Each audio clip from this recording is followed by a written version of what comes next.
교재 70페이지입니다. 가이사랴에 도착한 지 닷새 후에 원고인이 내려와 바울을 고소했는데 그들은 더둘로라는 변호사를 시켜 그들의 입장을 대변하게 했습니다. 그들의 고소 내용은 바울이 나사렛 예수를 추종하고 전파했으며 성전을 더럽히는 죄를 범해 유대인의 질서를 무너뜨려 소요를 일으킬 빌미를 제공했다는 것입니다. 이어 바울이 변론합니다. 자신은 예수 그리스도를 믿는 사람이며 아울러 유대인들이 믿는 하나님과 율법을 믿는 사람으로서 여러 해만에 구제할 것을 가지고 와서 결례를 행하였고 모임도 없고 소동도 없이 조용히 있었으나 어떤 과격한 유대인들로 인해 고소당한 것이라고 해명합니다. 이후에 총독 벨릭스는 유대인의 마음을 얻고자 2년 동안 바울을 구류하여 두게 됩니다.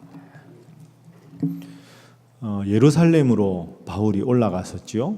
예루살렘에 올라가서 이제 유대교 지도자들 앞에서 하나님 앞에 자기가 받은 소명에 대해서 정확하게 이야기를 했습니다.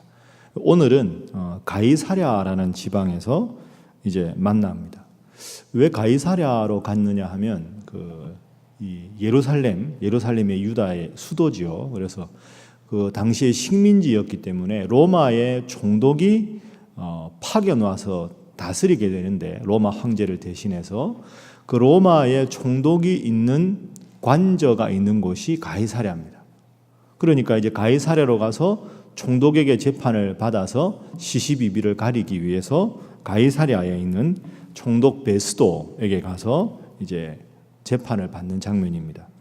그래서 먼저 1절부터 9절까지는 그 유대교인들을 대표해서 더둘로라고 하는 변호사가 바울은 천하에 처벌받아 마땅한 사람이다 하고 바울을 고소하는 게 나오고 10절부터 23절까지는 바울이 자신의 입장을 이제 또 변호하는 장면, 그리고 24절부터 마지막은 베스도 총독이 특별하게 결론을 내리지 못하고 그냥 바울을 그대로 감옥 속에 이렇게 지하 감옥에 구류해 두었다 2년간 이렇게 나옵니다. 그래서 오늘도 재판 과정에 관한 이야기가 등장하고 있습니다.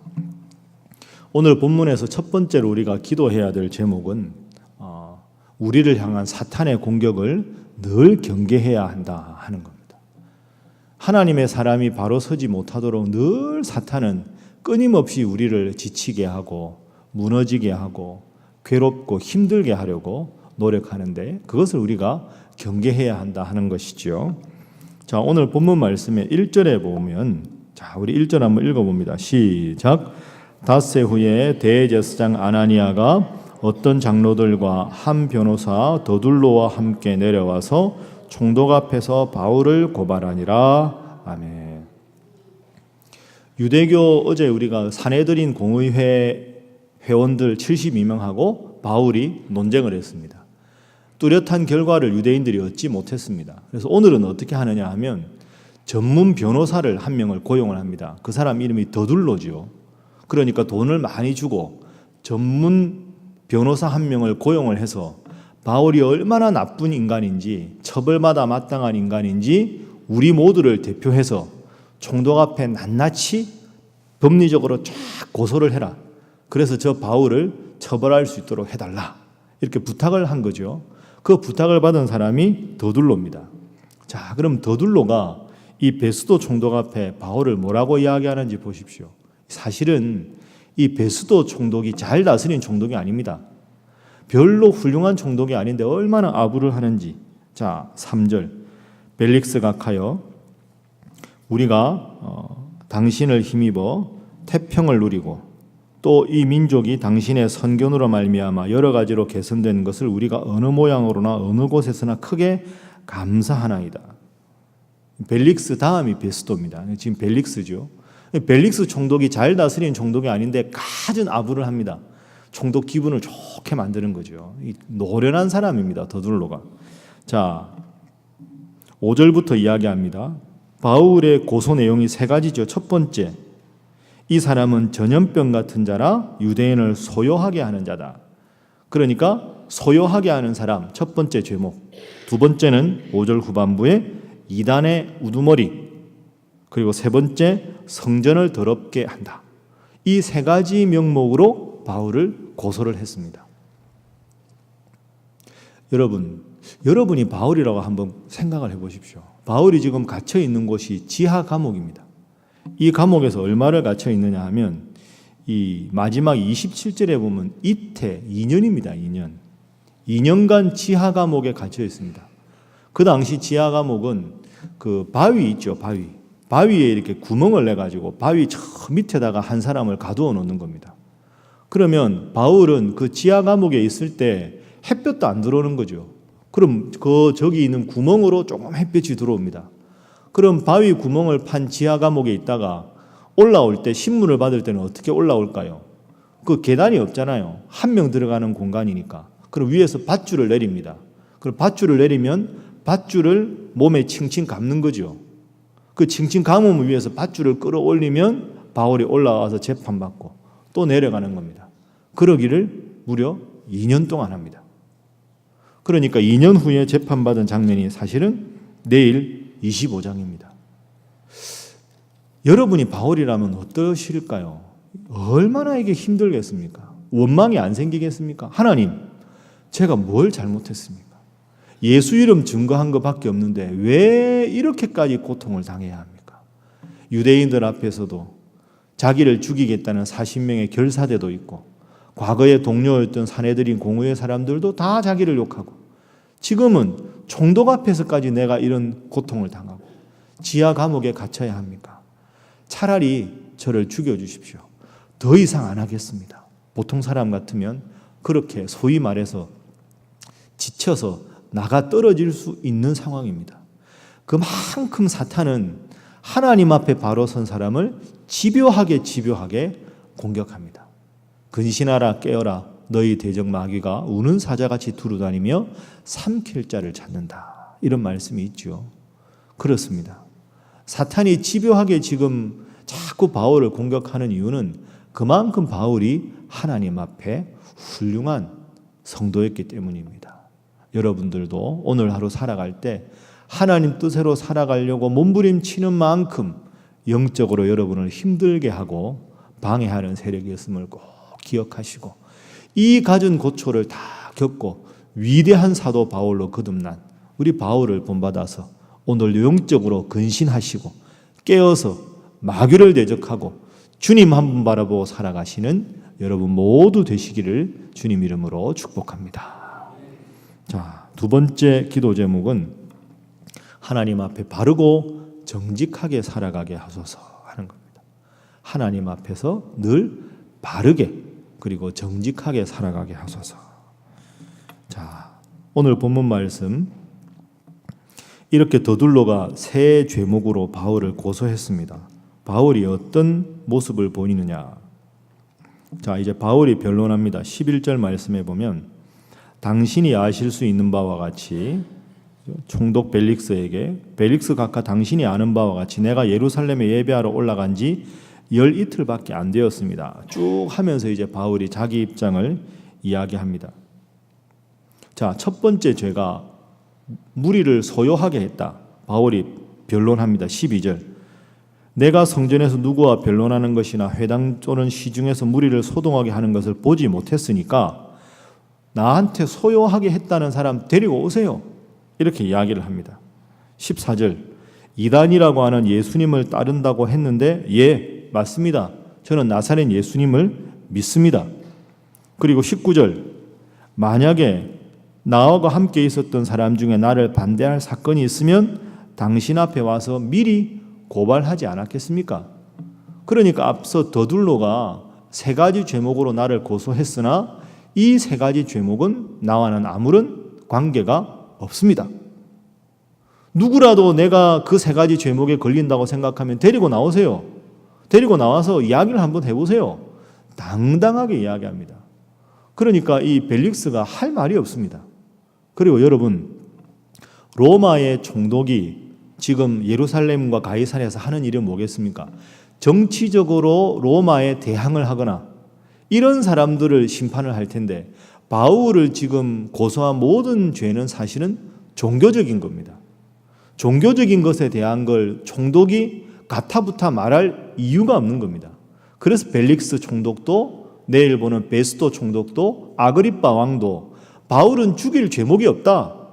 아니 뭐 자기가 믿는 종교를 전도한 걸 가지고 뭘 이걸 가지고 처벌하라고 하느냐. 당신들이 문제다. 이렇게 됩니다. 자, 여러분 여기서 한번 가만히 생각해 보십시오. 바울은 참 지혜로운 사람입니다. 하나님 앞에서 예수님의 이름을 전했지만 그것 때문에 윤리적인 문제나 도덕적인 문제나 다른 어떤 문제도 저지르지 않았습니다. 그런 문제를 만약에 저질렀다면 그걸 꼬투리 삼아서 빌미를 제공했을 텐데 바울은 결코 그렇지 않았습니다. 바울이 뭐 돈을 요구한 적이 누군가를 속인 적이 있었거나 했었으면 난리가 났겠죠. 여러분, 그래서 오늘 이 재판 과정에서 우리가 꼭 기억해야 합니다. 하나님을 믿는 사람은 믿음으로 바로 설 뿐 아니라 일상적 삶에도 정직하게, 반듯하게, 바른 도덕적인 삶을 살아야 한다는 겁니다. 간혹 하나님을 잘 믿는다고 하면서 세상 속에서는 하나님이 모든 죄를 다 용서하시니까 그 어떤 죄를 지어도 된다. 그 잘못입니다. 하나님을 믿는 사람들은 일상생활에도 투명하고 정직하게 살아야 합니다. 그래서 늘 말씀드리는 대로 한번 따라하시죠. 하나님 앞에서는 겸손하게, 사람 앞에서는 당당하게. 두 번째가 중요합니다. 사람들 앞에서 당당할 수 있어야 합니다. 윤리적으로 도덕적으로 일상생활에 흠이 있으면 그분의 삶이 하나님 앞에 바로 서지 못하게 되고 많이 구설수에 오르게 됩니다. 지금 계속 몇 장에 걸쳐서 바울에 대해서 심하게 고소하는데 그 어떤 유대인들도 사내들인 공의회도 이 변호사 더둘러도 바울의 윤리적인 문제, 일상적인 삶에 대한 문제를 전혀 지적할 것이 없습니다. 그래서 바울이 떳떳하게 로마까지 갈 수가 있게 되는 거죠. 여러분, 그래야 우리가 세상의 빛이 되고 교회 그리고 덕이 되고 그리고 세상의 소금이 될 수 있지 않겠습니까? 그래서 이런저런 잡음이 나고 흔들려도 삶으로 보장이 되면 아무런 문제가 없는 거죠.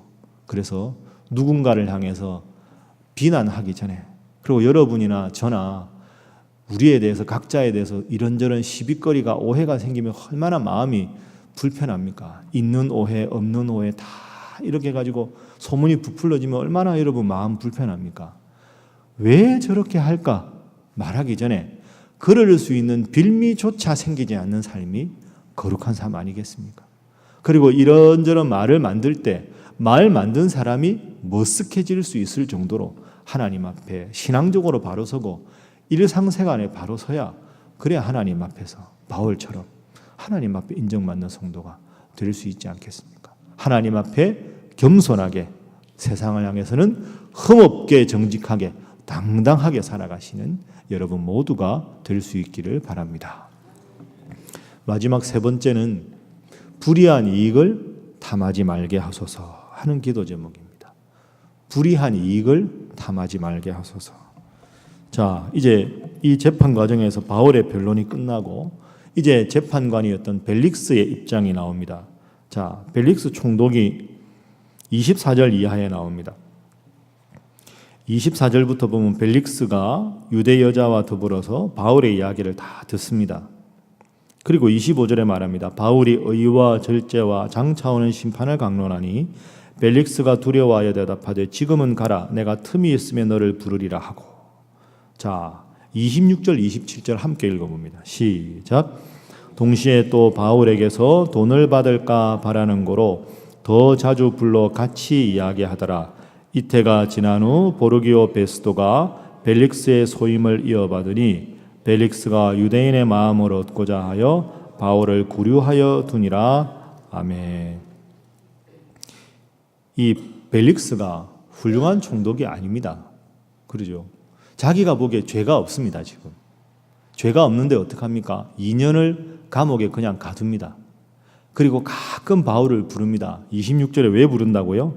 돈을 받을까 해서. 자기가 총독이니까 가끔씩 그 지하 감옥에 가뒀다가 한 번씩 쓱 불러오는 겁니다. 그래서 말 몇 마디 걸어보는 거죠. 이 총독 입장에서는 저 바울이 들어보니까 로마 시민권도 있고 다소 출신이고 가말리엘 문화생이고 따르는 사람들도 엄청 많다는데 저 사람 썩 부르면 뒷돈이라도 많이 주면 모른 척하고 이렇게 썩 석방해주고 사내들인 공의회에서도 아주 핵심무리 몇 명 불러다가 이 정도 합시다 하고 뒷돈 썩 주고, 그러니까 자기가 제일 많이 갖고 그 사람들 좀 갖고 그렇게 하려고 하는 거죠. 그러니까 이 총독이 무슨 훌륭한 총독이 되겠습니까? 이걸 여러분 반면교사로 삼아야 합니다. 하나님을 잘 믿는 사람이, 그리고 하나님 앞에서 이런 높은 지위를 가진 사람이 이런 식으로 행동해서 되겠습니까? 영락교회 과거에 담임하셨던 한경직 목사님 여러분 다 아실 텐데요. 그분의 자서전과 전개가 여러 개 나오는데 제가 제일 좋아하는 제목이 아름다운 빈손입니다. 그러니까 그분에 관한 다큐멘터리 제목이 아름다운 빈손. 그 참 아름다운 표현 아닙니까? 여러분 그게 얼마나 어렵습니까? 처음부터 끝까지 빈손으로 하나님 앞에 와서 빈손으로 하나님 앞에 갔던 아름다운 빈손. 그분의 삶이 지금도 우리에게 은은한 향기로 남아있는 것은 예수님을 믿는 사람이 얼마나 하나님 앞에 정직하게 불의한 이익을 탐하지 못하고 살았는가. 그분이 템플턴 상을 받았죠. 종교계의 노벨상이라고 하는 그 어마어마한 상을 받았는데 그 상금이 엄청나게 많습니다. 제가 알기로 100만 불 넘습니다. 100만 불이 10억이거든요. 그 아드님이 참 훌륭한 분입니다. 이제 템플턴 상을 받았으니까 제가 알기로 92년으로 기억하는데 그 상을 받을 때 저는 죄인입니다. 이렇게 고백을 하고 상금을 받았을 거 아닙니까? 그 상금을 받아가지고 그걸 또 영락교회 제가 알기로 그 가난한 사람들을 위해선가 선교원금으로 그 자리에서 냈습니다. 그 아드님이 훗날에 그 한경지 목사님을 회고하면서 하는 말이 제가 1시간 동안 백만장자였습니다. 그 상금 받아가지고 인터뷰하고 바로 보냈으니까 그 1시간 동안은 자기 거잖아요. 그러니까 1시간 동안 저는 백만장자였습니다. 여러분 그게 얼마나 어려운 고백이겠습니까? 돈에 욕심 없는 사람이 누가 있겠습니까? 1시간 동안 백만장자였다고 웃으면서 아버님을 추억하면서 말할 수 있는 그 아들, 그리고 그 아들, 딸 다 어렵고 힘든데 끝까지 아름다운 빈손으로 하나님 앞에 그저 갔던 그 목사님. 그러니까 지금도 우리에게 참 훌륭한 교계 어르신으로 남아있는 것 아니겠습니까? 그 모습과 벨릭스를 생각해 보면 얼마나 천지차이입니까? 말씀을 정리하겠습니다. 우리가 하나님 잘 믿으려고 하면 할수록 사탄이 우리를 공격하고 때로는 우리를 지치게 만들고 힘들게 만듭니다. 하나님 앞에 바로 서려 하기 때문에 이런 어려움이 온다 꼭 생각하시고 늘 사탄에 대적할 수 있는 여러분 모두가 될 수 있기 바랍니다. 하나님 앞에 바르게 정직하게 불의한 이익을 탐하지 않고 늘 주님 주시는 기쁨 가운데 기도와 말씀으로 승리하시는 여러분 모두가 되시기를 주님 이름으로 축복합니다. 함께 기도하겠습니다. 이 세 가지 제목으로 기도해 주시고 또 오늘부터 있는 청소년부 수련회 가운데 하나님 큰 은혜로 우리 청소년들 주님을 만나는 아름답고 은혜로운 경험이 있게 하여 주시옵소서. 여러분 각자를 위해서 함께 기도합니다. 주여